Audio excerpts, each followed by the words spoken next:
بسم اللہ الرحمن الرحیم۔ اس چینل کے بنانے کا بنیادی مقصد اصلاح معاشرہ تھا کہ معاشرے کے اندر جو غلط عقائد، نظریات، بے دینی پھیل چکی ہے، جو دین سے دوری ہو چکی ہے، اس دوری کو ختم کیا جا سکے یا کم کیا جا سکے۔ اب اسی سلسلے کو مزید آگے بڑھاتے ہوئے درس قرآن کا یہ سلسلہ شروع کیا ہے۔ اصلاح معاشرہ میں درس قرآن کی بہت زیادہ اہمیت ہے۔ اگر قرآن کریم کا صرف لفظی ترجمہ ہی سیکھ لیا جائے تو انسان بہت ساری گمراہیوں سے، غلط عقائد، نظریات سے آدمی بچ جاتا ہے۔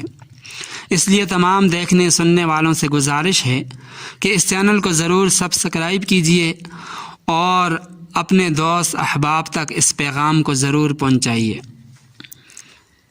اعوذ باللہ من الشیطان الرجیم، بسم اللہ الرحمن الرحیم۔ ان اللہ لا يستحيي ان يضرب مثلا ما بعوضة فما فوقها فأما الذين آمنوا فيعلمون أنه الحق من ربهم وأما الذين كفروا فيقولون ماذا أراد الله بهذا مثلا يضل به كثيرا ويهدي به كثيرا وما يضل به إلا الفاسقين۔ لفظی ترجمہ: ان بے شک اللہ لا یستحیی نہیں شرماتا ان کے یضربا وہ بیان کرے مثلا کوئی مثال، ما جو، بعوضتاً مچھر، فما خواہ جو، فوقہا اس سے اوپر، فاما الذین سو جو لوگ، آمنو ایمان لائے، فیعلمون وہ جانتے ہیں، انہو کہ وہ، الحق حق، من ربہم من سے، ربہم ان کے رب، واما الذین اور جن لوگوں نے، کفروا کفر کیا، فیقولون وہ کہتے ہیں، ماذا کیا، ارادہ کیا، اللہ بہذا اس سے، مثلا مثال،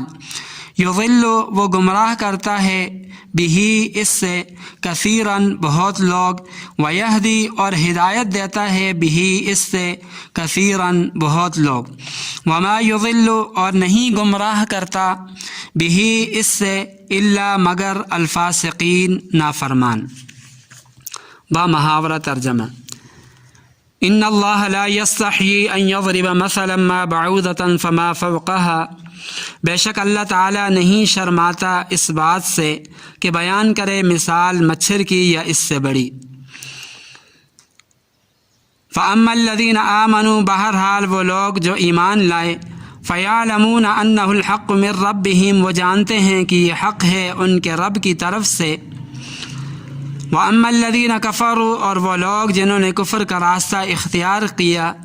فیقولون ماذا اراد اللہ بہذا مثلا پس وہ کہتے ہیں کہ کیا ارادہ کیا اللہ تعالیٰ نے اس مثال کے ساتھ، یضل بہ کثیرا ویہدی بہ کثیرا، اس طرح اللہ تعالیٰ اس مثال سے بہت سے لوگوں کو گمراہی میں مبتلا کرتے ہیں اور بہت سوں کو ہدایت دیتے ہیں۔ وما یضل بہ الا الفاسقین اور نہیں گمراہ کرتا اس کے سبب سے مگر فاسقوں کو۔ ان اللہ لا یستحیی ان یضرب مثلا ما بعوضة فما فوقها، در حقیقت یہ آیت کفار مشرکین کے ایک اعتراض کا جواب ہے۔ بعض کفار مشرکین نے قرآن کریم پر یہ اعتراض کیا تھا کہ اس میں کچھ مثالیں مکھی، مچھر، مکڑی وغیرہ کی دی گئی ہیں، اگر یہ واقعی اللہ تعالیٰ کا کلام ہوتا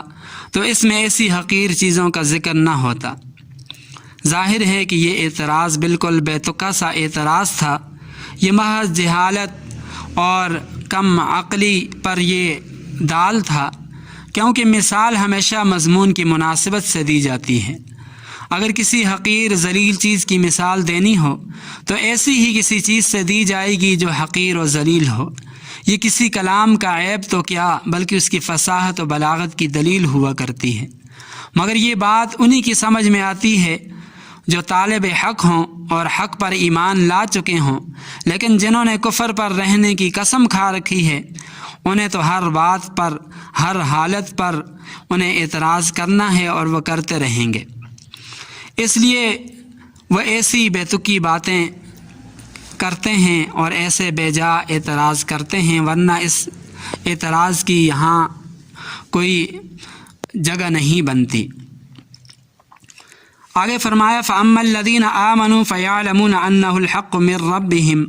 وَأَمَّا الَّذِينَ كَفَرُوا فَيَقُولُونَ مَاذَا أَرَادَ اللَّهُ بِهَذَا مَثَلًا، یعنی ایسے احمقانہ شبہات صرف ان لوگوں کو پیدا ہوا کرتے ہیں جن کے دل و دماغ میں کفر کی وجہ سے سوچنے اور سمجھنے کی صلاحیت مفقود ہو گئی ہو، اور ایمان والوں کو ایسے شبہات اعتراض پیدا نہیں ہوتے۔ ایمان والے تو اللہ تعالیٰ کے معبود برحق ہونے اور نبی پاک صلی اللہ علیہ وسلم کے سچا رسول ہونے اور قرآن کریم کے اللہ کا کلام ہونے پر پورا یقین رکھتے ہیں، اور اللہ اور اس کے رسول کی باتوں پر سچے دل سے ایمان لاتے ہیں۔ اس لیے اللہ تعالیٰ اگر اپنے کلام میں کوئی ایسی مثال بیان فرماتے ہیں تو اہل ایمان کوشش کرتے ہیں کہ اس مثال کا اصلی مطلب سمجھیں اور مثال سے جو سبق دینا مقصود ہے اس پر غور و فکر کر کے عمل کریں۔ لیکن کفار مشرکین جو نبی پاک صلی اللہ علیہ وسلم کی نبوت رسالت کو تسلیم نہیں کرتے، وہ تو ہمیشہ اس جستجو اور تلاش میں رہتے ہیں، اس ٹو میں رہتے ہیں، فکر میں لگے رہتے ہیں کہ اللہ کے کلام میں کسی نہ کسی طرح کوئی عیب ڈھونڈیں اور خواہ مخواہ اس پر اعتراض کریں۔ نزول قرآن کا مومن اور کافر مشرک پر کیا اثر ہوتا ہے؟ تو فرمایا یضل بہ کثیرا ویہدی بہ کثیرا، مطلب یہ ہے کہ جیسے جیسے قرآن کریم نازل ہوتا ہے اہل ایمان اس پر ایمان لاتے ہیں، عمل کرتے ہیں، ان سے ان کا نور ہدایت، ان کی توحید، ایمان کے اندر مزید اضافہ ہوتا ہے، اور جو کافر ہیں، مشرک ہیں، وہ قرآن کریم کے نزول پر جیسے جیسے قرآن کریم نازل ہوتا ہے ان کی گمراہی کے اندر، ان کی ذلت رسوائی کے اندر مزید اضافہ ہوتا جاتا ہے، کیونکہ وہ حق بات کو سمجھنے کی صلاحیت کھو بیٹھتے ہیں، وہ حق بات کو سمجھنے کی کوشش نہیں کرتے۔ اس لیے قرآن کریم کے نزول کے وقت ان کے کفر کے اندر، شرک کے اندر مزید پختگی پیدا ہوتی ہے، اس سے وہ نکلنے کی کوشش نہیں کرتے۔ آگے اسی مضمون کی مزید تشریح کرتے ہوئے فرمایا وما یضل بہ الا الفاسقین، کہ اللہ تعالیٰ گمراہ نہیں کرتا اس کے سبب سے مگر فاسقوں کو، یعنی جو مثالیں بیان کی جاتی ہیں ان مثالوں کے ذریعے اہل ایمان کا ایمان تو پختہ ہو جاتا ہے، وہ ان مثالوں سے جو سبق ہوتا ہے ان کے اس کے اندر غور و فکر کر کے عمل کی کوشش میں لگے رہتے ہیں، اور جو کافر مشرک ہیں وہ مزید گمراہ ہو جاتے ہیں۔ شریعت کے عرف میں فاسق دو معنوں میں استعمال ہوتا ہے۔ پہلے معنی میں فاسق اس شخص کو کہتے ہیں جس کے دل میں ایمان موجود ہے مگر وہ اطاعت کے بجائے صغیرہ یا کبیرہ گناہوں کا ارتکاب کرتا ہے۔ ایسا شخص بہرحال مسلمان ہے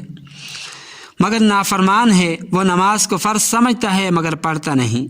زکوٰۃ کو فرض جان کر ادا نہیں کرتا،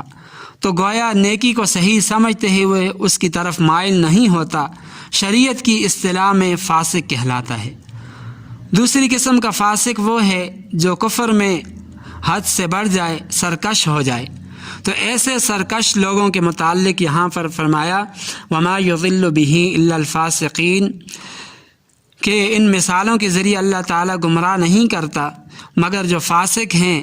جو قرآن کریم کو سمجھنے کی، اس پر عمل پیرا ہونے کی کوشش نہیں کرتے، تو ان کا کفر اور ان کا شرک، ان کا فسق مزید بڑھتا جاتا ہے، وہ راہ راست پر نہیں آتے۔ اللہ تعالیٰ ہم سب کو قرآن کریم کو سمجھنے کی اور اس کے مطابق عمل پیرا ہونے کی توفیق عطا فرمائے۔